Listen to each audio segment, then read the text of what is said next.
బాబు ఏంట్రా నాయన ఈ చలి, ఈ చలికి గడ్డగడ్డ చచ్చేలాగా ఉంటాం బాబోయ్. హలో, ఏం చేస్తున్నా? లేచావా? పెట్టావా దీపాలు పొద్దున్నే? ఇంకా పెట్టలేదా? నీకన్నా మా అక్కనయ్యాం.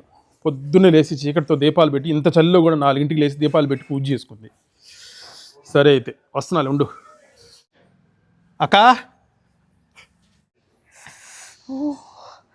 ఏం చెల్లరా బాబు.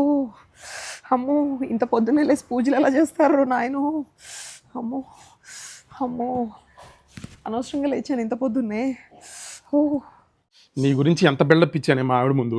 పొద్దున్నే లేచి తెగ భోజనం చేస్తుంది అది ఇది అని చెప్పి, నువ్వు కనీసం స్నానం కూడా చేయలేదు. చెయ్యి. ఏంటి బిల్డప్ ఇచ్చేది? చలితో చచ్చిపోతుంటే పూజలంట పూజలు. ఆయన గరికపాటి గారి స్పీచ్లు వినలేదా? ఇంటి మగవాడు పూజ చేస్తే ఇంటికి మంచిది. నువ్వు మీ ఇంటికి వెళ్ళి దీపం పెట్టు, ఇక్కడ మా ఆయన్ని పెట్టమంట. పూజలు చేయాలంట, పూజలు పొద్దున్నే.